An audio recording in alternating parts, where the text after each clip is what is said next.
Smart listeners, sebuah riset yang dilakukan di Amerika Serikat menyatakan bahwa remaja yang diberi kesempatan berbicara dengan orang tua mereka akan memiliki daya tahan mental lebih baik terhadap lingkungan yang negatif. Jika demikian adanya, tentu sebagai orang tua, kita ingin menjadi tempat curhat yang nyaman bagi anak. Maka apa yang harus dilakukan? Pertama, kenali karakter anak. Sebagian anak dengan mudah bercerita panjang lebar, tidak peduli waktu dan tempat.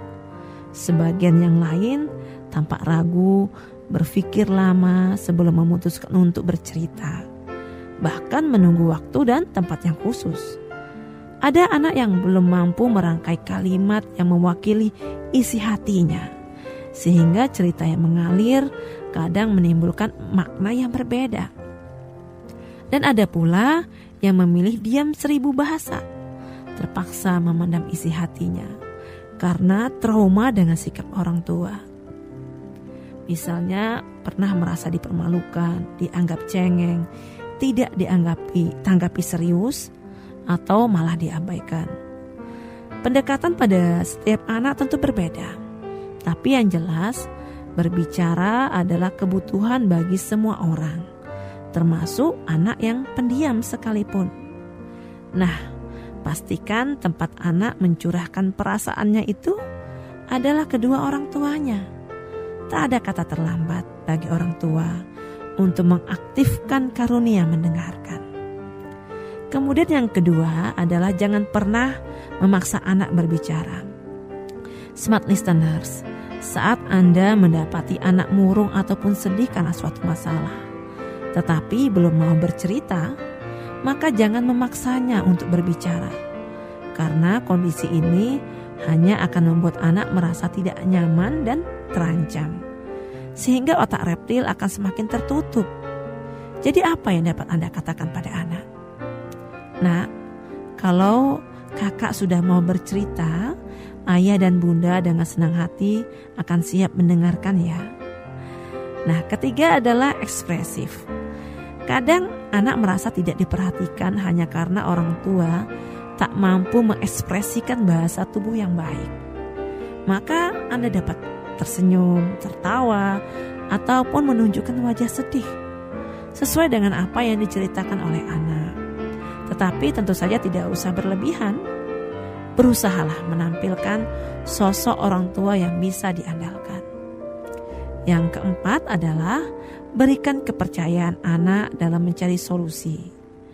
Walau orang tua boleh membantu, tetapi solusi terbaik adalah yang difikirkan dan diupayakan oleh anak sendiri. Orang tua hanya berperan sebagai fasilitator.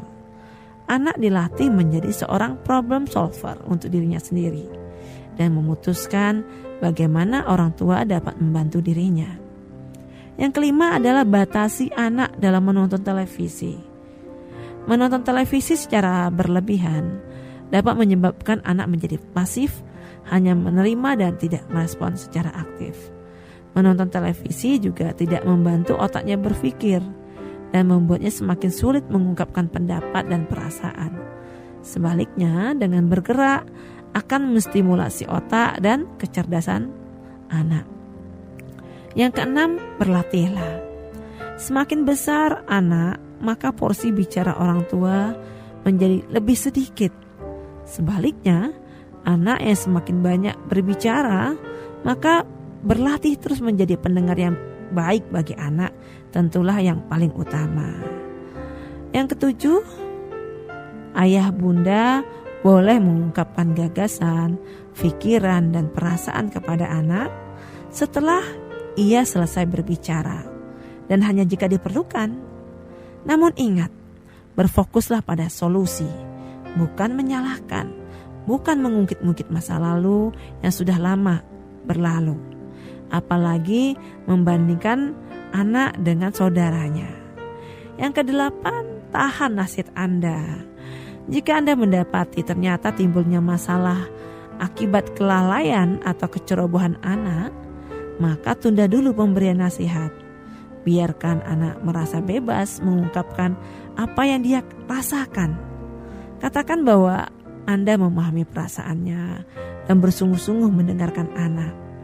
Nasihat akan lebih mudah disampaikan saat anak dalam keadaan santai dan rileks. Smart listeners, demikian 8 tips jitu agar Anda menjadi tempat curhat yang selalu dirindukan oleh anak.